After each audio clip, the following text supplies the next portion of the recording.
जय जिनेंद्र बंधुओं, मैं सुधा चौधरी एक अहिंसात्मक जीवन शैली के साथ सिल्क के उत्पादन की विधि लेकर आपके बीच। लगभग 2000 साल और उससे भी पहले से ये वस्त्र चीन से हमारे देश में आयातित होता था और इसका नाम संस्कृत में चिनांसुक था। इसको बनाने की विधि पूर्णतः गोपनीय रखी जाती थी क्योंकि इसमें हजारों लाखों जीवों की हत्या छुपी हुई होती थी। बहुत ज़रूरी है कि हम एक बार जान लें कि सिल्क कैसे बनता है, जिसे हम अपना प्रेस्टीज पॉइंट बनाते हैं। 17-18 हज़ार की साड़ी पहनकर बहुत गर्व महसूस करते हैं। ये बहुत ज़रूरी है कि हम ये जानें कि ये कैसे बना है और ये कितना शुद्ध है।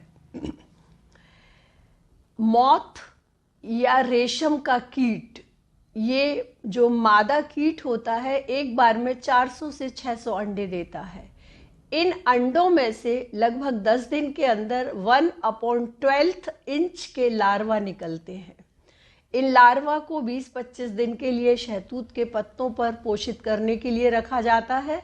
तब ये अपनी फुल लेंथ में आ जाते हैं, 3 से 3.5 इंच के, और इनको अब कैटरपिलर नाम दिया जाता है। बाद में ये कैटरपिलर्स अपने चारों ओर एक चिपचिपा पदार्थ सीक्रेट करते हैं और सुसुप्तावस्था में चले जाते हैं, जिसे हम कुकून के नाम से बुलाते हैं। होना क्या है कि लगभग 15 दिन में जब ये कीट पूर्ण विकसित हो जाता है तो इस तितली को, इस कुकून को कुतर कर बाहर उड़ना होता है। किंतु उससे पहले ही इसमें से सिल्क उद्योग के उद्यमी गर्म हवा प्रसारित करके या इन कोकून्स को बॉयल करके या फिर सूर्य की रोशनी में अंदर के कीट को जलाकर इस धागे को रील के रूप में लपेट लिया जाता है। ये चमकीला वस्त्र जिसे पहनकर हम बहुत गौरवान्वित फील करते हैं, इस तरह इससे सिर्फ 100 ग्राम सिल्क प्राप्त करने के लिए 1500 कीटों की जान जाती है। बीमार और अनुपयुक्त मादा तितलियों को मार दिया जाता है। उनमें से कुछ कुकून्स को रहने दिया जाता है ताकि प्राकृतिक रूप से वे तितलियां बाहर आएं और पुनः प्रजनन के लिए योग्य हों।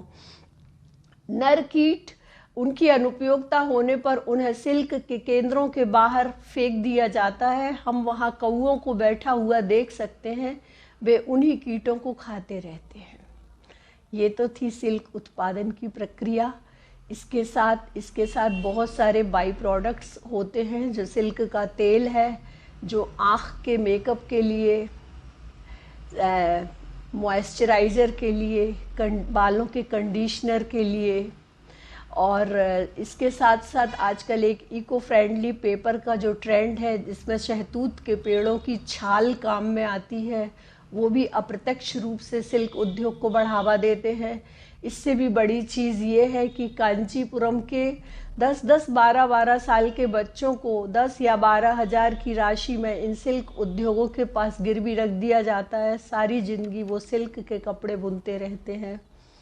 क्या हम इसलिए सिल्क पहने कि हम चमकीले हो जाएं और इन मौत की, इन तितलियों की, ये सिल्क के कीटों की हम इसी तरह जान लेते जाएं। आइए आपको पहचानने का एक तरीका बताती हूँ। कभी भी इस भ्रम में ना रहें कि ये कपड़ा बहुत सस्ता है तो इसमें सिल्क नहीं हो सकता। यदि आप अपने अहिंसात्मक जीवन मूल्यों को जीवित रखना चाहते हैं तो कुछ धागे लें और उन्हें टेस्ट करें। यदि धागा पॉलिस्टर का है तो वो जलकर, या नायलॉन पदार्थ का है तो वो जलकर एक कांच की गोली बना लेगा। यदि रेयॉन या सूत है तो उसमें से कुछ भी बाकी नहीं बचेगा।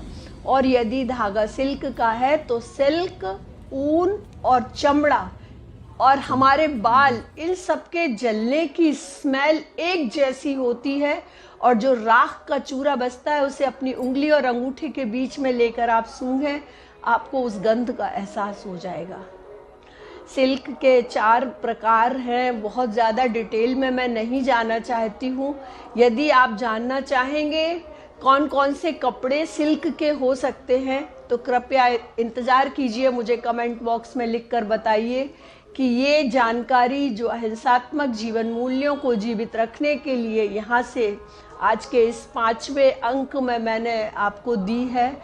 क्या आप इससे सहमत हैं? प्लीज़ मेरे चैनल को लाइक, सब्सक्राइब और शेयर कीजिए। कल मैं आपको ऑक्सीटोसिन के बारे में कुछ बताऊंगी। धन्यवाद। जय जिनी।